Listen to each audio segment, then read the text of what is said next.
So we are now going into the part of our program, which is the two conversations that we always have. And I want to note that we always record our conversations.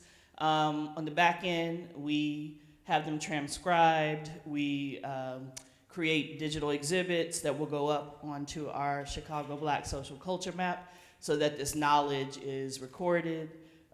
We have had scholars reach out and use some of the work, and we are always looking for other avenues to get this information back to the folks who have this, have the history, have the stories, but that this Black social cultural production is important and integral to the totality of our lives.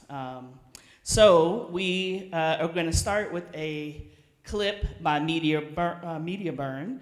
And this clip, give me 1 second, I believe, is about 4 minutes and includes some archival material from Maggie Brown's family, and who is going to be on the stage in a minute, and a bit of an interview from Ronnie Sloan, who is also here with us, the founder of the House of Maddox. So that'll be a lovely start and context to our conversation that will follow, and which will be moderated by Kahari B. So I will come back up in just a second after we watch the clip to introduce Kahari, and then we will start that first conversation. So let's start with that clip.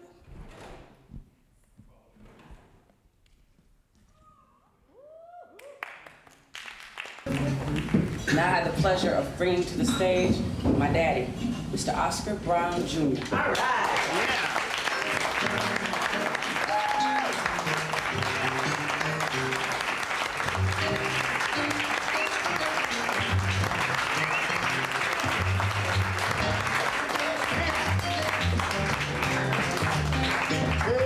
Permit me to introduce myself. The name is Mr. Kate. I hail from a hot old hellhole down along the river Styx. Allow me to introduce myself. The name is Mr. Kate. The entertainment industry really wants to keep people kind of stupefied. They want them to be numb. They want it to be possible for them to talk about tidy bowl and stuff right in the middle of your dinner and hemorrhoid medicine, and you don't even say anything about it. They want you just sort of be... Dish cream.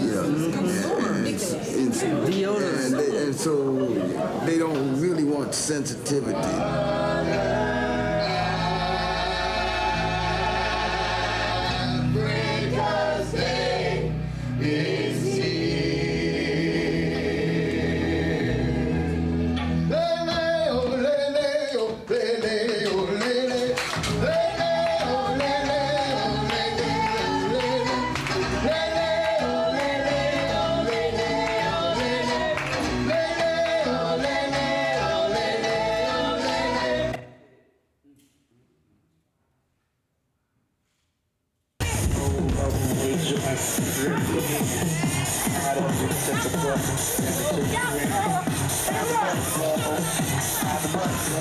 It's me, Bridget Murphy, resident showgirl for Chicago Slices, and I'm here to take you around the city and outside of the city to some of my favorite show people. Today, we're here with my favorite dance group, House of Maddox.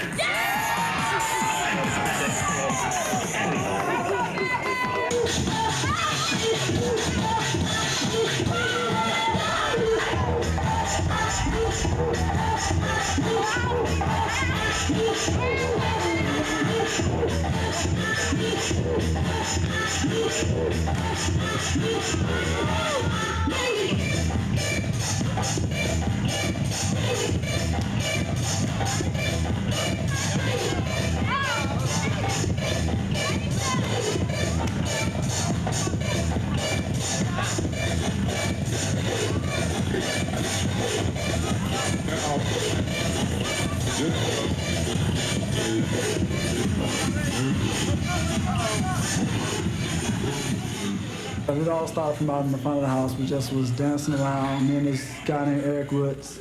And we just started dancing, and then my little brothers and them got off into it, and we just started rehearsing every day, and it was something that we really wanted to do.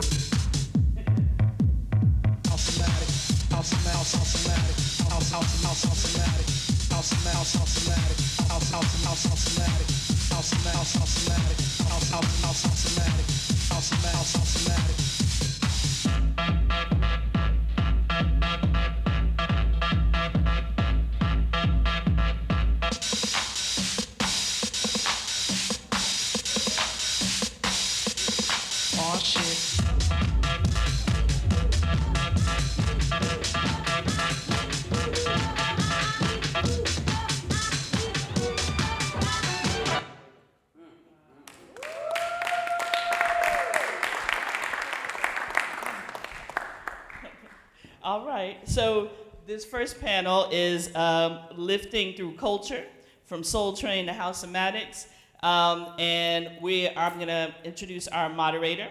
Kahari B is a spoken word musician and educator working internationally as both a performer and instructor in the literary arts, with a solid, thank you for that light, these eyes, with a solid reputation for delivering powerful performances with intense instrumental accompaniment. Kahari B is energetic. His energetic nature is tied to growing up in Chicago's house music culture and being the son of two educators, one being acclaimed woodwindist, Mwata Bowden. His inspirational and mentally rousing work has been recognized, hailed, and requested worldwide, staking out a place in the hearts of audiences and appealing to a diverse legion of fans spanning multiple ages and ethnicities. So I'm gonna welcome Kahari B up.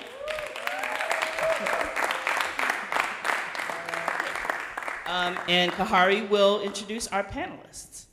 Peace, how y'all doing? All right. All right. I only need it because we're recording, right? Yes. So I'm Kahari B, disco poet Kahari B. That's the main part that I think qualifies me to be here, the disco part of the poetry. So I'm just gonna throw that out there right now. But I'm just moderating, so I want you to get to know all of these beautiful people that we'll be having this conversation with. And I'm gonna really let them introduce themselves because we have stuff on paper, but it's just dry. Y'all are bigger than that. Y'all are wetter than that. Y'all are fly. So come up, say what you got to say. Say it quick. First off, Mr. Robert Wright. You all will know him as a soul trained dancer, but he is so much more. Please lay it down on the people, sir. Just push and hold. Hi, Robert Wright. I'm from Evanston, North Side. I started Soul Train back in '89, and I went to '94. 94. Been street dancing all my life. Couldn't start dancing for nothing when I was little, but I made it. Soul Train.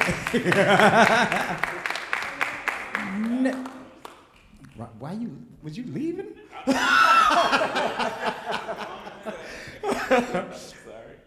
Next up, of the legendary House-O-Matics, please put your hands together for Mr. Ronnie Sloan.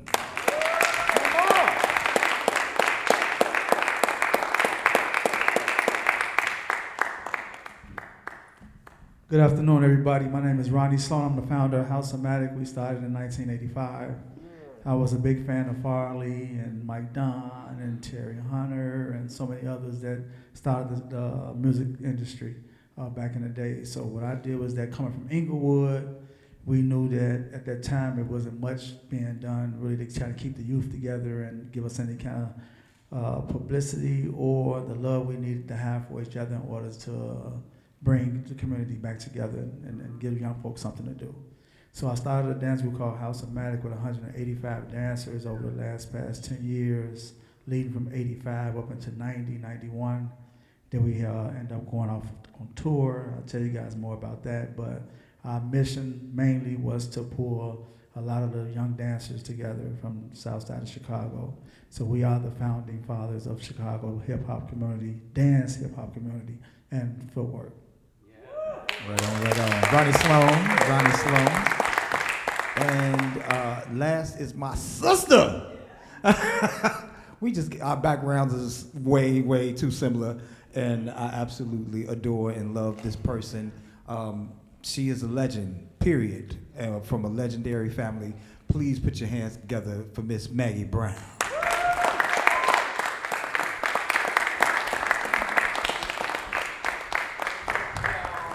Yes, yes. Oh, okay. We stood up and said, that legendary thing, that's something. I remember Daddy used to kind of trip, like, because he's like, legendary, that's usually what they say after you're gone. But no, it's an honor to be thought like that. In your lifetime. Thought of, to be thought of in your lifetime. And I think it's because I hold the ancestors up so high and so at the forefront of my work. And so people feel that and then give me honor. Maggie Brown from the south side of Chicago. My daddy always taught if you want liberation, then you can't go along with the game. You gotta use wisdom when making your decision. Don't trade your soul just for some fame. A wordsmith, a rhyme, I can't even take the time to expose you to half of what he wrote. Let's just say, pick any subject of the day and there's a song on my daddy's I can quote. Yeah, and so that poetry and that flow, that was really something that's only me and my sister left. With the footage that we showed, everybody else has passed on that was there for that concert.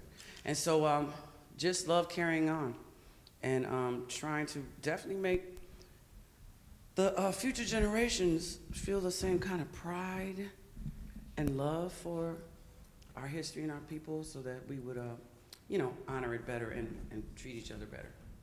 Yeah? Right on.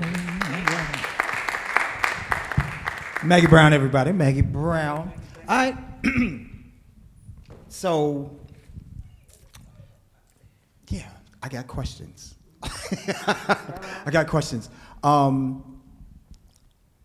So, let me start here. What was your entrance into house culture or just where you are now? What was your entry point? And we can start with Maggie and work our way down. Ladies first. Well, okay, because I grew up watching my dad on the stage. So from a little girl, like maybe 3 and 4, they had this show at the Happy Medium. It's like on Rush. And yeah, it was called Joy 66. And so, the show business just gassed me because it was theatrical and it was international music. Really, it wasn't just any one genre. They called it a musical come together. So yeah, I cut my teeth because my family exposed me to it. Not that everybody was in the show business, but whenever Dad was in town and we could, get to check out his shows, and I knew since I was a little girl that I wanted to, one day maybe hear my voice back on the radio or something like that, And that would be the genesis, and I guess professionally, I would always get into school plays or be in the choir and stuff like that. And my friends told me, if I had a slumber party sleepover, I'd make them sit down and I'd act out all the parts to some play or something. But professionally, at 15, where I was in a musical that Dad was doing on the North Side, and I had to go Taft-Hartley and everything. I wasn't in the union, but I had to do something in case I did continue pursuing things in that way with like After and Sad. So that's kind of my start. Quick follow-up question for you. Was there a time you did not want to be an artist? That you thought you were going to be something else? What, did you already know this? All right, so and make sure you're talking to the mic so we can get it on the recording. It's just that, yes, there were those, like I say, Dad and my brother and a few were into it, but the rest were not, like my grandparents and my aunties and stuff, and they was like, you need to go to school and study something for real and do that on the side, just major in something else and minor in that. And so, you see, it doesn't always put bread on the table. You see how your dad's thing is, right? And I did, and so, I thought I was going to study agricultural economics. I was going to feed the world if I couldn't sing to the world. And within 1 week of Agricultural Economics 101 at U of I in Urbana, I called home. No, I'm never going to make it. I can't do this. Yeah. So I tried. I tried out of, because the people I respected that had raised me, they made sense. Yeah, you're right. It is. Show business is crazy. But, oh, well. All right. Thank you. Well, there was a need in our community where we needed to find a way outlet to do something that was going to excite us. And my mom used to allow my sisters and brothers to have basement parties. And I was that 13, 14-year-old kid sitting on the stairs watching everybody with the little blue light here, the yellow light there, the green light there in the basement.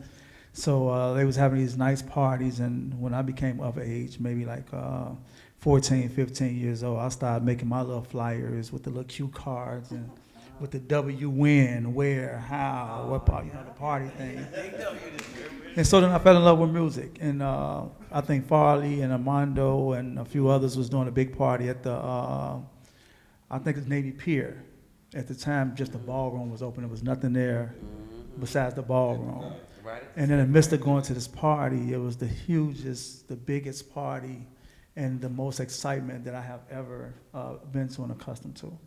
And it gave me the love for music and a love for dance. And we went to see Prince. We went to see Prince not When Doves Cry. What was the movie? Purple Rain. And seeing him glide across the stage and the footwork that he was doing at the time, it excited us as a kid. So we went in the basement, having our basement parties, and did the same thing we saw Prince doing, fell in love with music, fell in love with dance, and that led us on to starting House-O-Matic. How old were you, if you remember, going to that Navy Pier party? Yeah, I was like 16 years old, man. I was like in my freshman year of high school, and it was the most exciting thing for me, man. Like over 2,000-3,000 people at that time. Let me ask the audience, anybody under 30, do basement parties exist anymore? I just needed to get context. I'm like, that don't even happen no more. Y'all don't let nobody in the house. You just can't no more. It's shameful. Please. What was your entrance into the culture? Mine was my sister. She graduated from Art Institute in Chicago, and she did a lot of dance and theater and artwork, and she always let me tag along. So I used to go watch performances and watch stage stuff, and I was like, okay. Then I started watching Soul Train, and I was like, I'm gonna be on there one day. And kept on going, and like him, I went to that party too at the Navy Pier. I was there too. I already knew it. I mean, we had the same circles. I had a couple of good DJs in Evanston that I tag along with a lot, and I perform while they DJ. I start up the party and stuff like that. So yeah, I got into it, with Farley, met him personally. Frankie Knuckles, met him personally, hung out with them. So jumped right into it when I was young. Dope. Were you about 16 as well? I think I was 18. I was a little bit older. Okay. All right. I think it's fascinating now, in the context of today, how young we were, like partying. Like these were like all-out parties, and I don't know that happens in that fashion anymore. Like everything is 21 and up, and all. We couldn't have never got in. Okay. So I want to start a fight. I don't.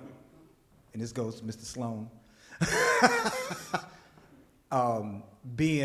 Growing up house, and Robert Williams has told me I'm like second, third generation house.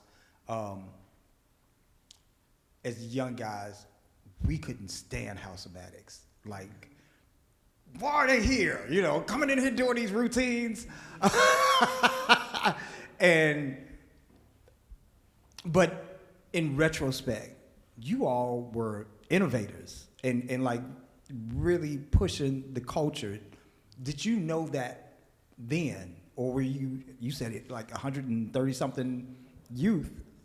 Yeah. Did you know? What was the intention in that moment? We needed an outlet. My intentions was really like to just have love for dance, bro. It was nothing intentional. I think it just happened where we was able to go out on tour with so many dancers. But starting early on, it wasn't just a thought of us trying to do what we branched out to do. It was just the start of us having a love for dance. This was our way out. We're from Inglewood. So to be in Inglewood, and it was, I wouldn't say impoverished, but we didn't have a much outlet, man, to party and hang out and kick it. So that was just our way out. Yeah. When people took us on and let us open up for Scarface and Ghetto Boys, and you go back to Run DMC and Public Enemy, these were the ones that came to Chicago and allowed us to come and be a part in their videos. And that wasn't normal for kids from Inglewood. You know, so the love of dance, bro, it was just that alone. So no, we didn't expect things to go the way it did. We didn't expect House of Mac history to be in the Library of Commerce about, you know, from just dancing. So it was, So we understand the reason why a lot of other dance groups or people that dance was like, oh, it was something different. Yeah. For us, for a lot of us, it was, you know, the parties were a place of freedom. Everybody, you didn't have to know how to dance to dance. You just showed up and danced. That was right. You just came in and got it on, and then here comes these crews, and they got full routines, and they like spread out. He's like, y'all in the way. What are you doing? But again, you know, in retrospect, like this was a cultural innovation that was happening. You mentioned that you all went on tour with a lot of different groups. How did you get plugged into that network? You know, we have 7-time dance champions for the Bubblegin Parade, so I think the Bubblegin Parade gave us the exposure. Yeah, it was huge. Big deal. So when we started doing the Bubblegin Parade back in like 85, 86, they're giving us a lot of exposure. And in the midst of giving us that exposure, then we end up meeting Point Out Pondering and Millie Music. So I guess that gave us the avenue. Then Fox and Channel 32 and Channel 7, they started calling us on interviews because, again, they was excited to see youth doing something positive. Yeah. And that was just our way. So to answer your question, I think it was just more so the exposure that was given to us. That's dope. I'm today years old when I learned y'all were from Inglewood. I thought it was West Side. All this time, thought it was West Side. Inglewood. 60th and Marshfield. Yeah. That's righteous. That's righteous. To you, you went out to LA to dance on Soul Train. That was like the mission, right? Yes. When you left, did you know the connection of Soul Train in Chicago? No. Well, I knew Don as being from Chicago, yeah. Okay. And I knew that it originated in Chicago through my sisters. But I kind of created my own connection when I went out there. I was always dancing by myself, always, you know, doing things by myself. So when I told myself, I said, hey, you can go out there and dance against these people. They ain't, you know, they just like you. So that was my mission, just get up and go. I packed up in 2 days. I was out there less than 2 weeks. I got introduced to 3 of the main guys from Soul Train. And it happened, I went to a nightclub and house music came on. Nobody was on the floor. I went out there and started jacking. People was looking at me like, what is this boy doing? And after the song was over, came to the side, all 3 of them came up to me and said, man, you gotta come with us to Soul Train. Next week I was on Soul Train. Wow. Right on the front. That's fantastic. That's fantastic. I had a similar experience in Nashville, but it didn't lead to nothing. They just, get out of here. What are you doing? Yeah. Oh, that's great. That's great. So it wasn't I know with some of the history of Soul Train, it would be a line to get in, and they'd come out and pick people and all that. You didn't have to do all that. It was a line. Yeah, it was a line. You stand in line if you're not a regular. But all the regulars, they just walk to the door. Mm-hmm. So I was with a regular. And it was so funny because they was like, yeah, yeah, yeah. And then they looked at me. Oh, we heard about you. Yeah, go in. Oh, that made me feel good. It was real nice. It was like, but when I got in, you know, they got that LA stuff, so they sit down for a little while. Just sit down for a little while. We're gonna get you in, and we get you in. And then once it happened, it was like I stayed in that line for a long time. How long were you there? 5 years. 5 years. I was doing before I got there. I was doing commercials, little commercials here and there, and then I was like, I got to go out there. I got to go out there. Yeah. And my sister was out there, so I was like, okay, this is my moment. So once I got out there, Soul Train hooked me up with a lot of different performers for other groups and meeting a lot of different stars. So it worked out pretty good for me. That's dope. That's real dope. Nice. Maggie. So on a tangent, I was just reading about your father and the Black Stones in the 60s, and how he informed how they moved for a while, for a little while. You coming in as an artist, you came up as this culture was coming together. What was the interplay there for you and you all as House was being birthed? Let's see. Cause okay, coming along Chicago, you know, there became the disco music kind of, you know, started, you know, kind of to take over, and they started taking music out of the schools as something being taught. And so folks took 2 turntables and a microphone and started a whole new genre, right? And so then yeah, house music has always appealed to me. Luckily, I've been, you know, well-rounded, because my brother might have been listening to Jimi Hendrix, and my sister listened to King Pleasure, and my dad's doing jazz, and, you know, but then my friends, right.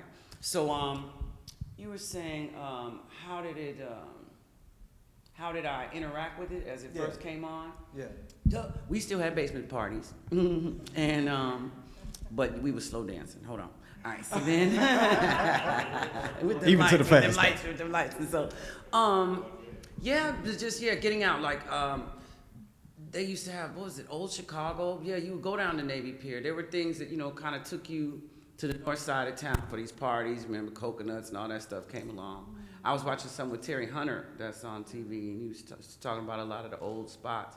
And the one that I really remember going in is the Playground. It was called the Playground on Michigan, right? A little before 12, about 14. And that's really where I used to go. And I guess I went to one of the other ones, but like when they show the building that's supposed to be the warehouse on Randolph, I don't really remember. I realized that, so that's about 7 years out of high school for me when that was happening. And so I guess I wasn't around as much. But yeah, we had, I was Jesse Saunders with one of my best friends. You know, way before, he was just playing tennis. He wasn't even spinning no records and none of that stuff, you know? So I guess I kind of came up with them a bit. Used to go see Alan King's brother play basketball at Lab, you know, skate, his brother, his older brother. And so I came up with those cats, and so then it was like, what, you doing what now? And what, he's got a famous song out now. It's like, incredible. I think a lot of that in that time was similar to how you were talking about. We were just doing it.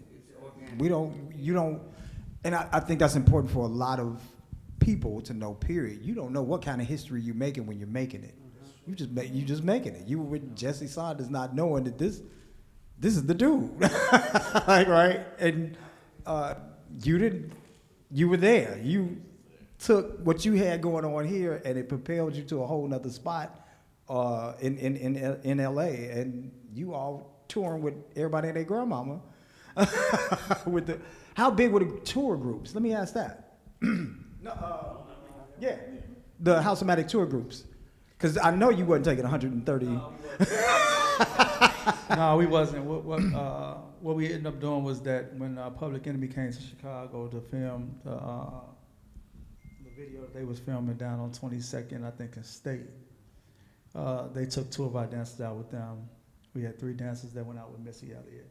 This was over a course of time, though. So it all depended on what artists and what we was doing. Like the U Dance B96 was really huge for us as well. When they was doing it like a Soul Train thing, but it was in a house form. So that brought a lot of artists to Chicago. That gave us the opportunity to tour with a lot of different artists as well. So I don't know. So we still to this day have dancers that's just out with different artists. So that's just where it took us. And we still just trying to right now to this day to just try to unite everybody and still just trying to find a way to still bring the love for dance into the communities that can avoid them from being involved in the gangs and the different things that's going on. Because that's what saved our lives. Yeah. Had it not been for the 10, 15-year span that we did have to be a part of House of Matic, we still have people that come back and tell us just how much it meant to them that they didn't fall victim to the streets by being a part. That's dope. Thank you. House music is absolutely international. It's not always called house anymore. It's like international, but it's hyper local for us. What do you think has prevented the growth of the culture in the same way that like hip hop grew out of New York? These things came along at the exact same time. How did hip hop take such a huge, I guess, market share? How did it spread through everything and house not so much? I think through the well, Chicago always had a hard time really just trying to find our way. And even when we found our way, people still just stagnated us in a sense. But I think with New York and Chicago, you had so many artists that was there that was sharing the love and uniting and also trying to pull together. Opposed to here, it was so many DJs that wanted to particularly just be about them and not unify. Yeah. Just like you have to realize, like, okay, well, who made Farley the father? Then, you know, everybody was fighting over who was who, and so that stagnated us completely. Same question to you two. Say it again. Same question to either one. So what do you think kept house growing? Fluctuate like say hip hop has.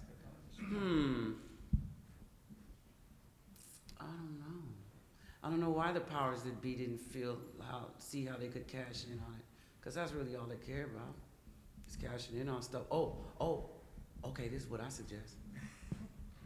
And I'm not saying all hip hop is this, but you know how much of the hip hop is negative. You know how much of it is about, like you say, just competitiveness and calling us N's and calling sisters B's and all that stuff. And so, unfortunately, yeah, there's a lot of the powers that be that would rather have that spread than that loving vibe of house music, you know, that more unifying thing. You can have more control over people if they're all at each other's throats and feeling like they're in great competition. Yeah. Robert? I think hip hop been around a little bit longer, and there's more people into it than house music. I was breakdancing at the same time I was doing a lot of house stuff, and I met a lot of rappers from East Coast line and down south. And they started way before us, and I think they got their message out quicker than house music. They had a movie. They had movies. There's actually Boogaloo and all those different break. So I was like balancing between both of them, but I did a lot of breakdancing my senior year and made commercials with that, and then, you know, messed around with house music.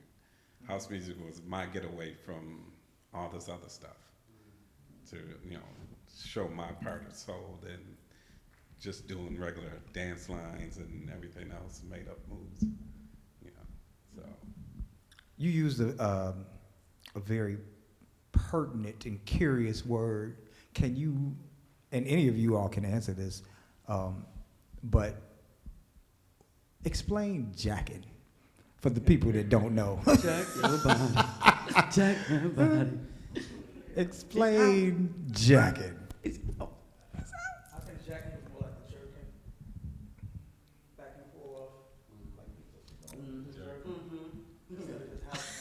Is that crunk?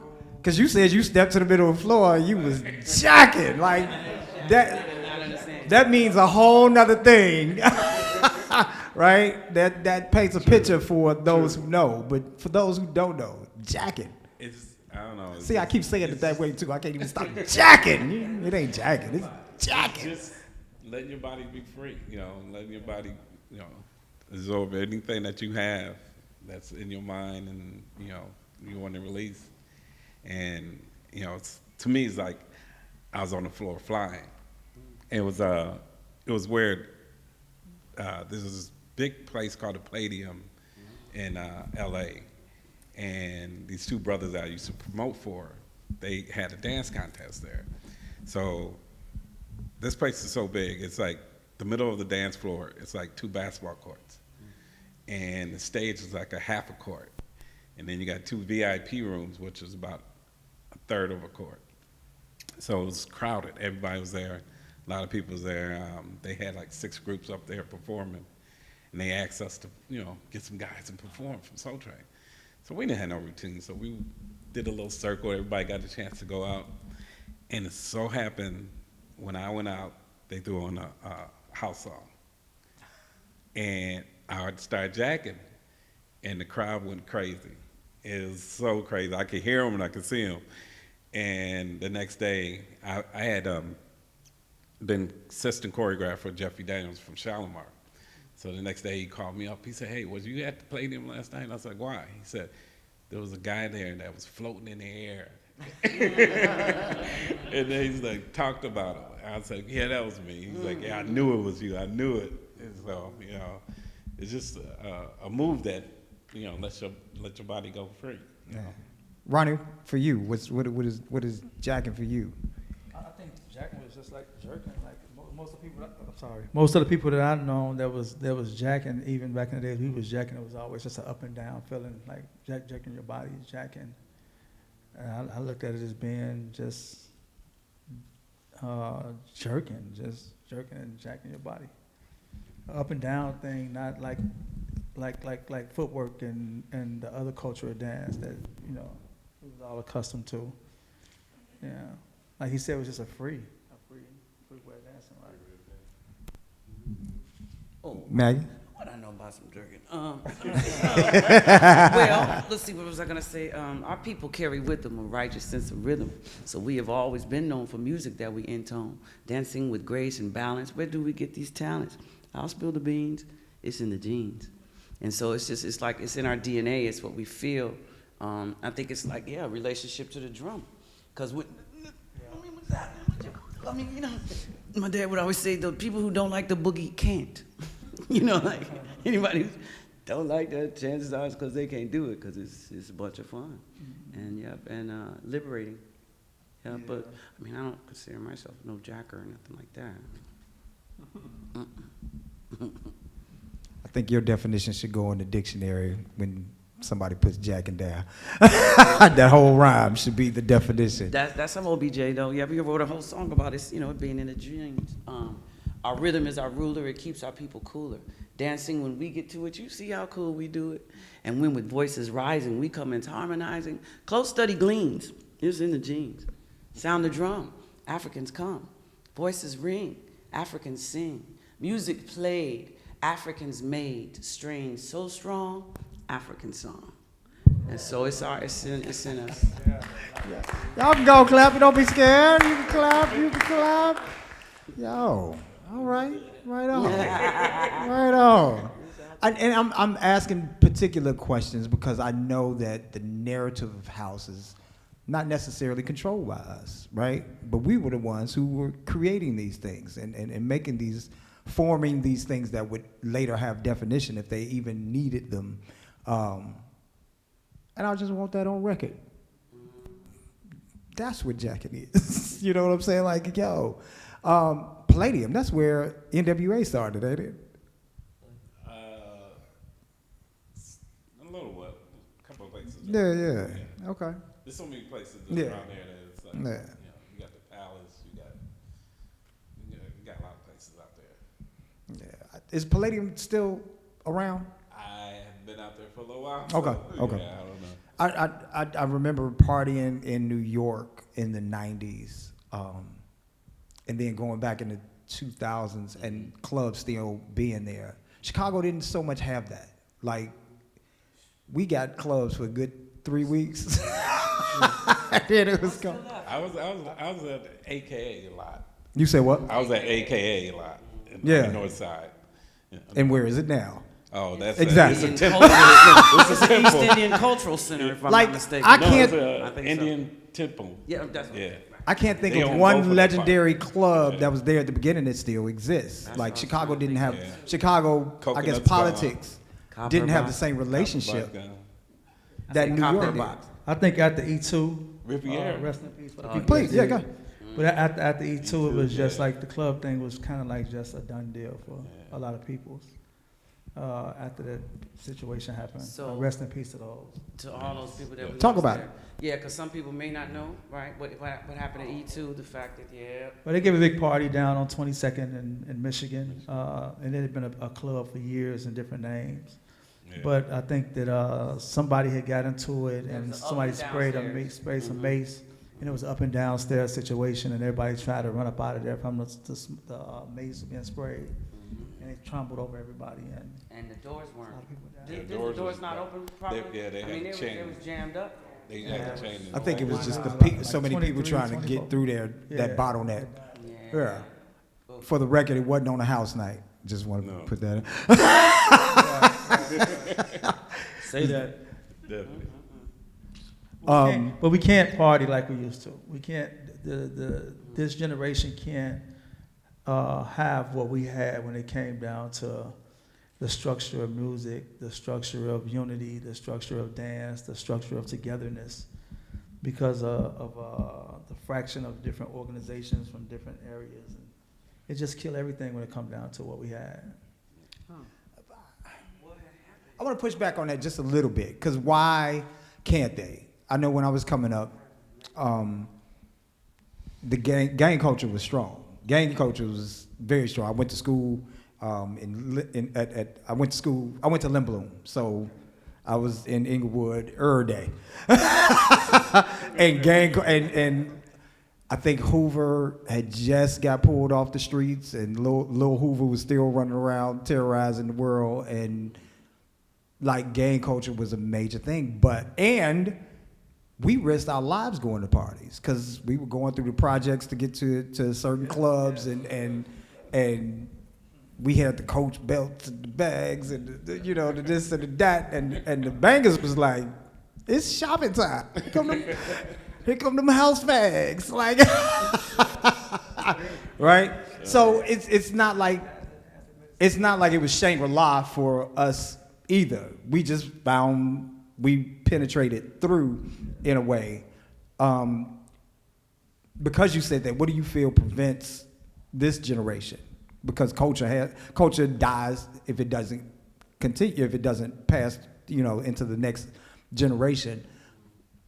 What would prevent them from maintaining these things in this time? I mean, right now you don't have the facilities. One, the city is not really allowing a lot of clubs to open up, so people don't have a lot of places to go. We partying right now out in Riverdale or Country Club Hills or anywhere out in the hundreds.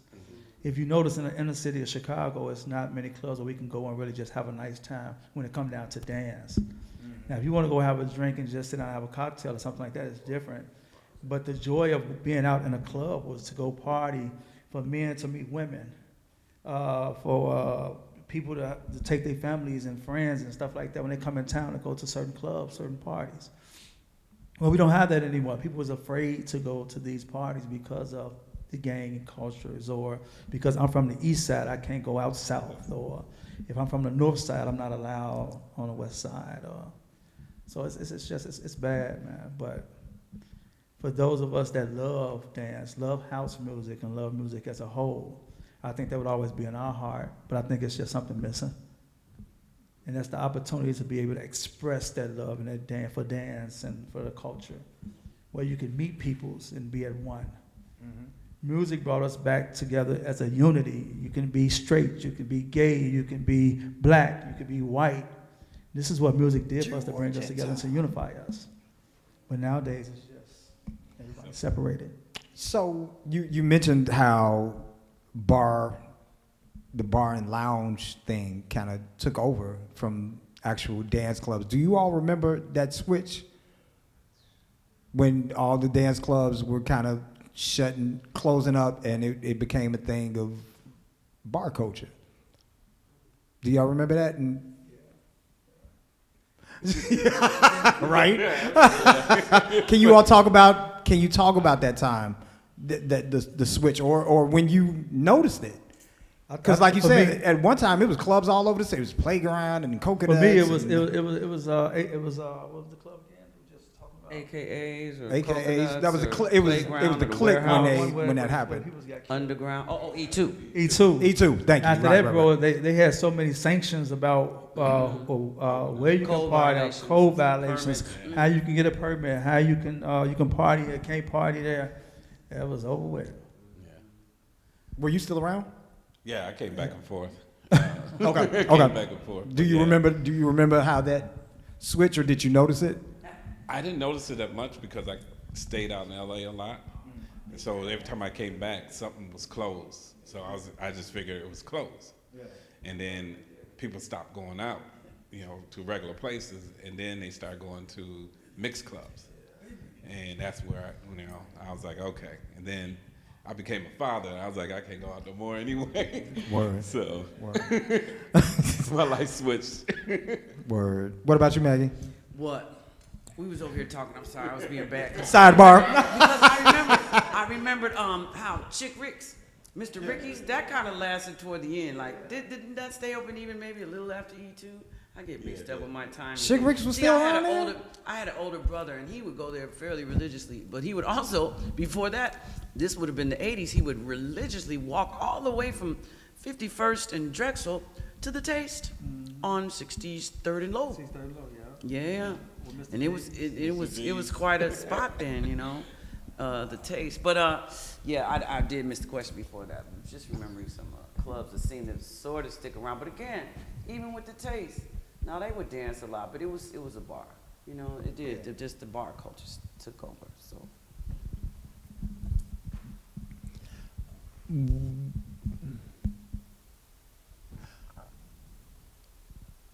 What part do you feel the political landscape plays in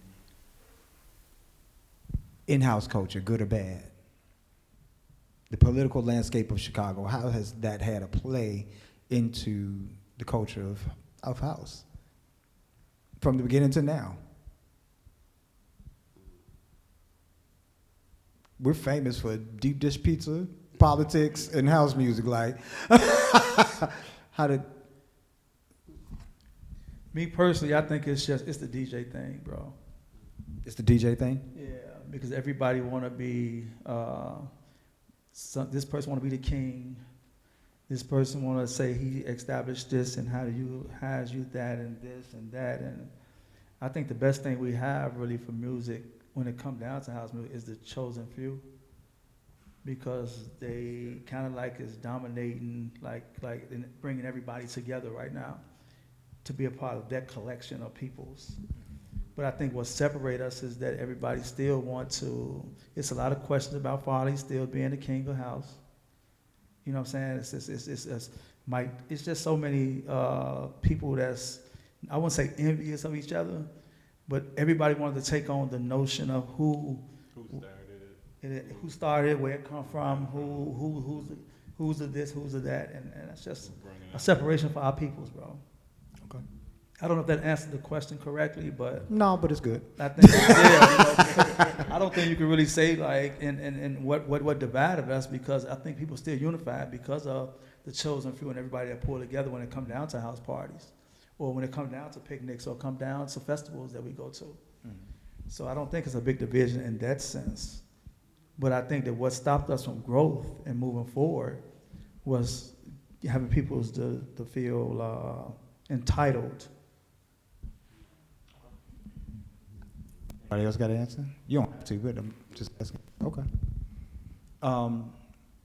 You lead me to my next question. There's there's a debate going now on how old is this music? How old is this culture? Is this year 50 or year 40? Or what do you think? Because there seems to be some discrepancy depending on who you ask on how old this thing is. Well, I know Jesse Saunders is supposed to have been like one of the first people, I think, that brought forth house music. Right, his first record, that record, which is considered the first house record, came out exactly 40 years ago. 78, 79, 90, Yeah. 79. Well, no, it's 40. It's 40 years ago. That's the people on the side of this is 40 years old because that's when Jesse's record came out. Yeah, that's where it started for me. I don't know. Just like you talked about exposure, even to dance, it's like things are out there, things are happening. You know, people are making all kind of stuff in their basement, dances, or experimenting with the two turntables. But if they didn't get the exposure, it doesn't look like they was the first.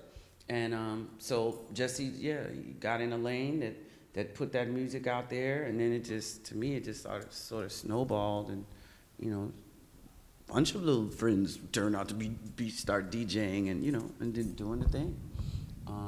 But yeah, I didn't even really realize that he's kind of getting the he's gotten the reputation of having the first house record. Really? Yeah. Okay. That's your boy. But isn't it that we compete? Doesn't New York think they started house, and we No, feel sure that we started it's house? a couple of them walking they- around. they- Nobody they- pays they- them no. attention. They New York take it as a means of what they call it, hip hop, not hip hop, but rap, the rap Oh, music. right. Cool, Uh-huh. Cool Herc, Cool Kirk. Oh, Kirk, right, Cool right, Herc. right. 1974, Yeah, August. So Yeah. they take on that as being the ownership. Yeah. But they came together and they. No, it's a few of them that was claiming they No, started they try to house, act but like house started nobody house. paid them I've heard attention. that. Yeah, I was like, what? Yeah, I remember. And it could have. That's what I'm saying. You could be over there doing that because it's growing out of you, right? You know, I know that, shoot, if I was in 8th grade and I was in New York because my sister had gotten married and I ended up hanging out with her sisters. So they were half sisters, but then this one wasn't mine. So we just gelled. And it was my first exposure to, went to a party. And it was probably in the suburban projects of New York, though. You know, out kind of toward White Plains or something. But, say yo, yo. Now somebody scream. That was just very fresh and very new. It was like it wasn't happening in Chicago too tough, right? That I knew of, you know. So yeah, they had their own thing, whereas ours might have been, you know, they're saying yo, it was like, that's my body, that's my body. Mm-hmm. Robert, what about you? Where are you on this issue? I think, well, 84 was like the year I graduated, and that's when house really like exploded to me. But didn't it exist before the explosion? Well, some of the backtracks and stuff that I hear is from disco. So some of the stuff that I grew up on, my sisters, I got 7 sisters and 1 brother. So I heard a lot of disco, you know, growing up. So I'm like, dang, house music must have been way back when I was in grade school, but it, you know, the beat was different. So I'm thinking like maybe 80s is like really heard something that pertained to like house music that I felt good on. Yeah. So, but I remember one of my DJs told me a story about Farley going out to New York and challenging New York, because New York talked about they started it, and they said he stepped in every club there and blew out everybody. Everywhere he went, he just walked in and said, "We started this. This is ours. Y'all got rap." And he was from there. What year did he? What year was that, or do you know? I'm thinking it was like 86 or something like that. Yeah, then he went out there and challenged. Yeah. So Nice. yeah, I don't think New York got nothing on them. So just like we don't got nothing on them in rap, you know. Yeah, they did it. Yeah. But you know, nah. All right. I want to open this up for the audience to ask. Oops, let me shut up. We've got some of the. Oh, we got clips. Okay. People who shared. So All right. I'm gonna smack the light and let's check out the artifacts. See what's happening around here. Oh, okay. All right, if it's your fact, please talk about that. I know you better show him dancing on Soul Train.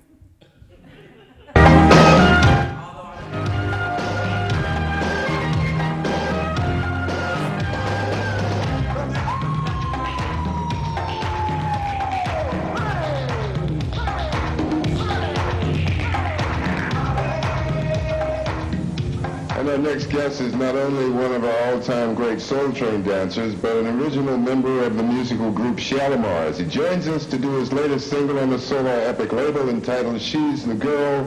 A great welcome, please, ladies and gentlemen, for Mr. Jeffrey Daniels.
Anybody else hearing a Bobby Brown cut at the same time? It's just me.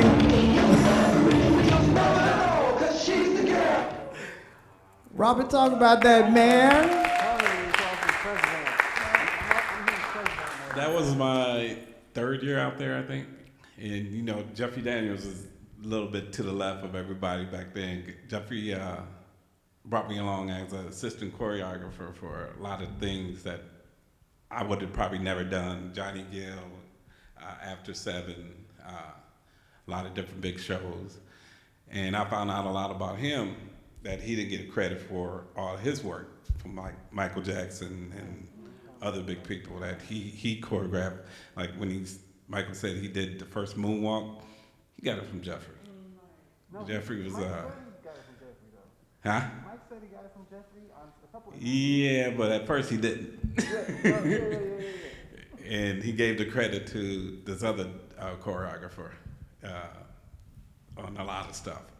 But yeah, Jeffrey took me underneath his wings and he helped me a lot. He showed me the industry, good and the bad. And yeah, I got the chance to do a lot of different performances with a lot of different people. Sweet.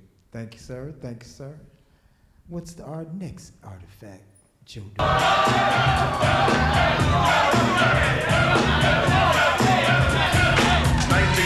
Sean Black jumps on the scene with the lean and a pocket full of green. The green doesn't symbolize a man on the top, but the Robo-Cop last year was a shot. The tone of the Popeye turn shook your butt. Kids are screaming, the media says what? Kind of music is this for you to dance to? The man with the plan and the man demands you. Leave the smack and the crack on the whack, on the ball and the knock, and the smile like that. Leave the knife and the gun in the store and ignore temptation. Set violation. Make sure you game for this pain is a new rep. In your heart and mind, never forget who's that. Walk into when you walk in your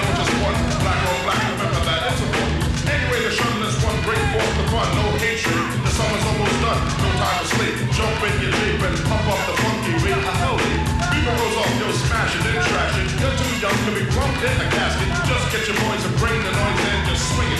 And for the people, sing it.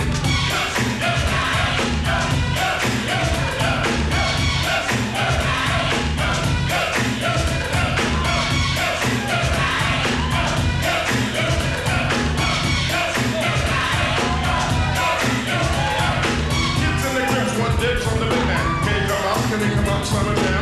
I'm his number one fan, yes I am. All these kids realize that I'm the man. 6'3" and maybe a quarter of an inch bigger than last year, but still a unique figure. Rob Swinger, not no dick and hot dog, no. That I'm a man that was born to have a mic on next to me at all times, ready to kick a rhyme. That'll get me out of financial bind. That's why when it comes to fans, I'm never me. Kids on St. James, big gates and green. Always says, is that you? I'm a modest fellow.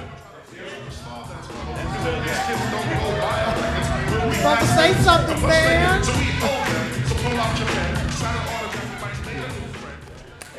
We want to know. We looking like, where's dude? Where's dude?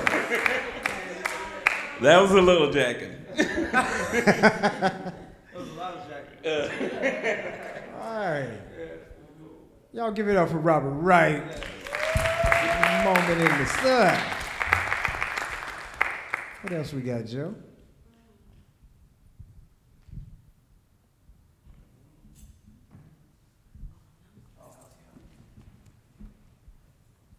What we looking at? We was, what was we at? That's the Republican Parade. That's Colonel Scott. They run the parade, the Republican Parade, for years. Wait, talk up. We can't. I know I can't hear you back in. This is the Republican Parade. We was first-time dance champions this year, so we was going to the Republican Parade office to receive our plaque and the little funding they gave us. And that's me with the House-O-Matic shirt on right there, yeah, with the bald head. And that's their staff. And these are all our dancers for that particular year, which was, I think, 2000, maybe 12, 13. Okay. This is a group that two of our dancers, that's the CYDC, two of our dancers local right here. He decided to start a youth program. That's my restaurant, Legends Chicken and Fish from South Side of Chicago. Right on, right on. And this is yes. And this is local with CYDC. These are some younger dancers. They're not House-O-Matic though, but he from House-O-Matic started another unit. Yes. House-O-Matic babies. Yeah. Oh man. Yeah, this is one of the big things for us. We was young at the time, man, and we had a chance to this was the first really, really big artist we had a chance to open up for. So this is House-O-Matic maybe like 95, 96. And that was at the Regal Theater on 79th. Dang. And this is the dressing room that we was in. So a lot of artists back then, they really didn't mingle much with the dancers or people that opened up for them. And Ice Cube came and sat in with us for about an hour. Yeah, so that was a big thing for us. All right. Y'all give it up for Ronnie. Next up, we got some groovy stuff from Miss Maggie Brown. Oh, those are the 5 Brown brothers. So the man on the far right is Oscar C. Brown Sr., which would have been my grandfather. And then I think it goes from the left, I think that's Uncle James, but the next man, Sidney P. Brown, my grandfather's brother. All 5 of them raised the fare to come up, make it from Mississippi, rural Mississippi, get to raise their fare to go to Howard University in D.C. and become lawyers and stuff. And then my grandfather and his brother Sidney ended up settling in Chicago, starting a law firm, helping black people get housing, fighting against restrictive housing covenants, just doing a whole lot. And Sidney P. wrote The House of Alpha, which is the credo that all Alpha Phi Alphas learn. Yeah, and so they just touched a lot of important history. To me, they, had a good deal to do with what we now call that metropolis known as Bronzeville. Because when they came up, they came to serve and to help black people, live better, live in dignity. Grandfather even tried to start a 49th state when there were 48 states in the Union. Mm-hmm. So that's where it comes from. That's why y'all looking at that. Yay! This was so beautiful. This is the first year that they did this Jazz in the Alley. So now there's controversy because, once again, our people, we just do what we do. The brother would play his records in the alley, out of his garage. I'm talking almost before I was born. And then people would come around, and that was Pops, and Pops would play, and so they ended up calling that Jazz in the Alley. And then it just, kept going. I remember my father said sometimes he would show up, and Catan, the artist, would paint on the side of the garage, and then, Dr. Weber would come and do poetry. So it just became this scene, and it became such a big scene that it got big. Like the summer would come and folks would just fill that alley. It would pour all out into the street. And one time there was a vacant a building across from the mouth of this alley where they would all gather on Sundays especially. Because it just started out the man playing records. Okay. Then cats started showing up with their horn and all that. So then it got crazy. It attracted another kind of element. And people would be going up in the building, and it started getting crazy. And then I think somebody said, a shot was fired. I don't think that anybody died. But it was enough Jane Byrne brought in the police and shut it all down, and there was no more jazz in the alleys like that. That was like at Champlain. Yeah, yes. More like, no, I think his alley was actually a little more like close to the 50th. A little closer to 50th, between 49th and 50th. And so then fast forward, so there's two things. There's the fact that, so years went by, there was no more Pops thing, there was no more Jazz in the Alley that we had named it. And then they started having neighborhood arts program grants.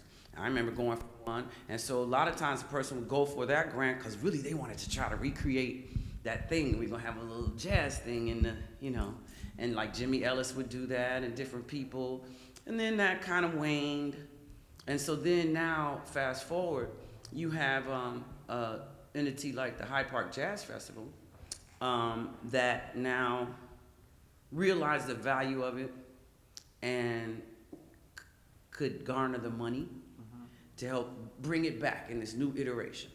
And so Fred Jackson, Young Canary Allison on the drums, and we had a nice little quartet, and we put it was in people's yards, and they had the musicians, the musical artists combined with fine artists or even architect type folks, woodworking, like Norman Teague was on my team. And so just saying that it was just a beautiful thing, and it gave an example of how we can kind of take our thing back.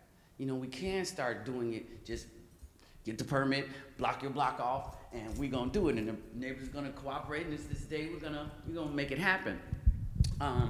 To me, it should be able to happen even without that funding, but then there are people, they don't like the fact that the people who get the money to do these things don't look like us. All right. But that's Chicago, it's like this time they're like, we just talk about it. The division is like, why can't we just Next slide is groove? I don't think it's no more for me. Oh, really? Yep, because we're carrying on. That's my sister Africa and myself above, and that's our dad. He passed in 2005. His birthday is 10/10. And so 10/10/2026 would have been his 100th birthday.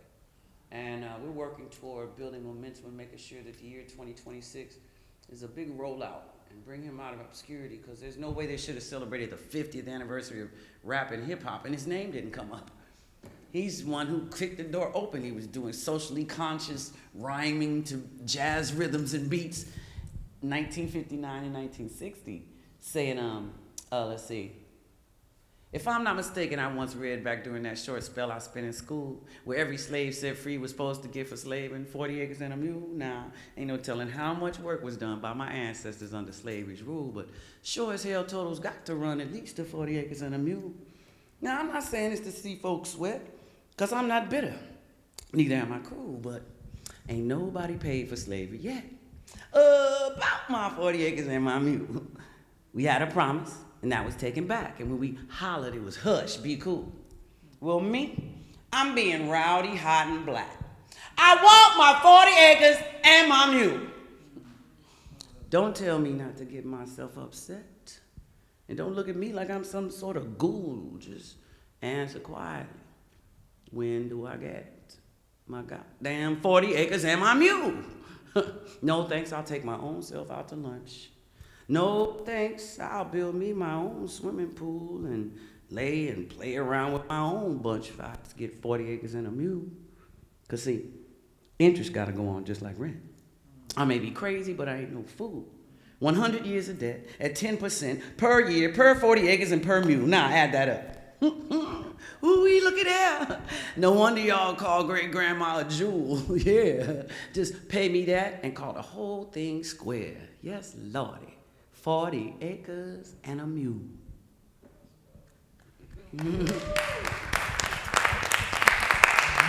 That got on a 1960s record. That got on like Columbia Records. That's phenomenal.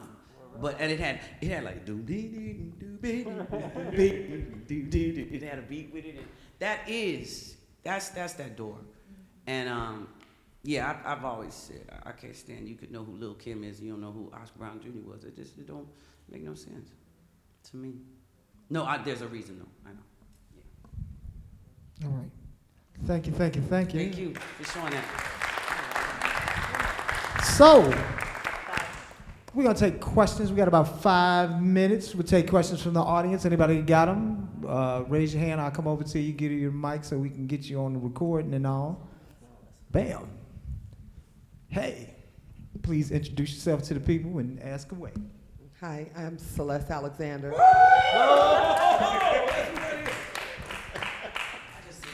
Forgot my question. Scared it out of you. He scared my question out of me.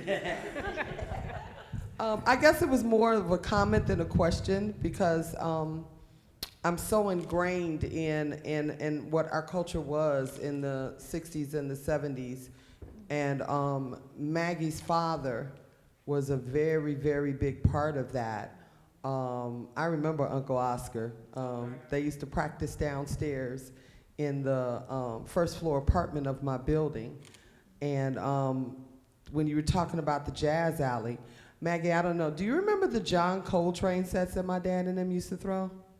The Charlie Parker sets? I might not have been aware that they were those, but I know the whole weekend, dragged me along to everything. So. the weekend parties in our building on 53rd Street where they partied the whole weekend from the roof down to the basement, and they had the big barbecue pit that they built in the backyard.